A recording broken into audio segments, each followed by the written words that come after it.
তাকামুল certificate করতে কত টাকা লাগে? প্রশ্নটা অত্যন্ত সহজ, কিন্তু এটার উত্তরটা খুবই জটিল একটা প্রক্রিয়া। কারণ হলো, তাকামুল সার্টিফিকেট করতে সরকারি যেটা ফি নির্ধারণ করা হয়েছে সেটা প্রত্যেকেই জানেন, $50। এই $50 ভিতরে বাংলাদেশে আপনি তাকামুল সার্টিফিকেট করতে পারবেন না। কারণ এখানে তাকামুল সার্টিফিকেট নিয়ে কি চলছে সেটা আপনি আমার চেয়ে আপনি অনেক বেশি ভালো জানেন। কারণ আপনি যে কোনো এজেন্সিতে যাবেন, আপনাকে অনেক ধরনের বৈবৃতি দেখানো হবে যে আপনি তাকামুল সার্টিফিকেট পাবেন না, পরীক্ষা অনেক কঠিন, অনেক খাট, অনেক জটিল। তখন আপনাকে বাধ্য হয়ে টাকা বেশি গুনতে হবে তাকামুল সার্টিফিকেটের জন্য। এখন সবচেয়ে বড় গুরুত্বপূর্ণ প্রশ্ন যেটা, সেটা হলো অনেকেই আমাকে আবার বলতেছে যে ভাই, টাকা বেশি দিছি, দেওয়ার পরও পরীক্ষায় বসতে হচ্ছে, 3 থেকে 4 বার করে পরীক্ষা দিতেছি, তারপরে গিয়ে পাশের সার্টিফিকেট দিচ্ছে। 3 থেকে 4 বার প্রথমে আপনাকে ফেল করাবে, তারপর আপনাকে পাস দিবে। মূলত এটা চলতেছে। কি কারণে চলতেছে সেটা কিন্তু আমরা বুঝতেছি না এখন পর্যন্ত। আবার অনেকে বলতেছে ভাই, আপনি যদি কোয়ান্টাকে না যান তাহলে তো আপনাকে যদি 4 বার ফেল করেন, 8,000 করে হলে আপনার 24,000 টাকা চলে যাবে। একদিকে আপনার ভিসার সমস্যা আছে, আপনার যে ফিঙ্গারপ্রিন্ট করছেন সেটার মেয়াদ চলে যাচ্ছে, মেডিকেলের মেয়াদ চলে যাচ্ছে, বিভিন্ন ধরনের সমস্যায় জর্জরিত হচ্ছেন। 3 বার 4 বার যদি আপনি পরীক্ষা দিতে যান তাহলে বুঝতেই পারছেন আপনার একটা যে ব্যাপার স্যাপার আছে মেয়াদের, সেইটা কিন্তু আপনি জটিল একটা প্রক্রিয়ায় পড়তেছেন। তাই অনেকেই সহজ পথ খুঁজতেছেন, কন্টাকে যাচ্ছেন, সার্টিফিকেট করতে যাচ্ছেন। তো এটা সম্পূর্ণই আপনাদের ইচ্ছা যে আপনারা কিভাবে সার্টিফিকেট বাহির করবেন, কন্টাকে বাহির করবেন না নিজের মতো করে বাহির করবেন। তো অনেকেই আমাকে বলতেছেন যে নিজের মতো বাহির করা যাচ্ছে না, আমি প্র্যাকটিক্যালি ভালো দিলাম, রিটেনে গিয়ে খারাপ করলাম, সেক্ষেত্রে ফেল আসতেছে।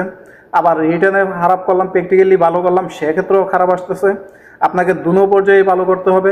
আবার এমনও কিছু কিছু অভিযোগ আছে যে ভাই, আমি এই বিষয়ে জানি, আমাকে লটারির মাধ্যমে অন্য বিষয় দিচ্ছে, সেই বিষয়ে আমার কোনো ধারণা নাই, সে বিষয়ে পরীক্ষা দিতে হচ্ছে। আবার কিছু কিছু লোক আছেন যারা বলতেছেন যে না ভাই, আলহামদুলিল্লাহ একবার পরীক্ষা দিয়ে পাশ করছি। তো আসলে এটা একটা জটিল একটা প্রক্রিয়ায় চলে গেছে। জিনিসটা হলো নতুন বাংলাদেশে। এই নতুন জিনিসটা আমাদের সাথে ম্যাচিং করানো, এজেন্সির সাথে ম্যাচিং করানো, সবগুলো মিলিয়ে টেকনিক্যাল সেন্টারগুলোর সাথে ম্যাচিং করানো, একটা সব কিছু মিলিয়ে একটা গোলাটে পরিবেশ তৈরি হয়ে গেছে। মূলত এটা সম্বন্ধে কার্যত কারোর ভালো একটা পারফরমেন্স নাই, ভালো একটা ধারণা নাই। যেহেতু নতুন, আস্তে আস্তে এটা ঠিক হয়ে যাবে বলে আমরা আশা করি। এটা সব কিছু স্বাভাবিক হয়ে যাবে এবং আপনার যে কাঙ্ক্ষিত স্বল্প খরচে আশা করি একসময় এটা করতে পারবেন। নতুন নতুন সেহেতু আপনি অনেক ঝামেলায় পড়তেছেন, এটা আপনাকে সলভ করতে হবে প্রবাসে আসতে চাইলে। তো খরচটা ভাই আমি সঠিকভাবে আপনাদেরকে ধারণা দিতে পারবো না যে আপনি 8,000 টাকা দিয়েই পাবেন অথবা ফেল করবেন, পাস করবেন, এটা সঠিকভাবে ধারণা দেওয়া সম্ভব নাই। আবার অনেকে কন্টাকে যাচ্ছেন, সেক্ষেত্রেও অনেকে বলতেছেন যে ভাই 4 দিন 5 দিন ক্লাস করে তারপরে পরীক্ষা দিতে হচ্ছে। আবার কন্টাকে যাওয়ার পরও 2 বার 3 বার করে পরীক্ষা দিতে হইতেছে। তো এই পুরা বিষয়টা নিয়েই কিন্তু একটা উলটপালট ব্যাপার স্যাপার চলে আসছে। তাই আপনি ভেবেচিন্তে সিদ্ধান্ত নেবেন আপনি কি করতে চাচ্ছেন। আপনি কন্টাকে যেতে চাচ্ছেন না এমনিতে আপনি লিগ্যালভাবে যেতে চাচ্ছেন, সেটা সম্পূর্ণ ডিসিশন নেওয়ার অধিকার একমাত্র আপনার। তো আপনি ভেবেচিন্তে সঠিক ডিসিশনটা নেবেন এবং সঠিক উপায়ে আশা করি আপনি এই সার্টিফিকেট নিয়ে সৌদি আরবে আসতে পারবেন। তো সবশেষে আপনাদেরকে বারবার একটা জিনিসই আপনাদেরকে মনে করাই দেই যে আপনি যে পেশাতে আসতে চাচ্ছেন সৌদি আরবে, এজেন্সির সাথে বা দালালের সাথে ভালোভাবে যোগাযোগ করে নেবেন এই পেশাটা তাকামুল সার্টিফিকেটের আন্ডারে পড়ে কিনা।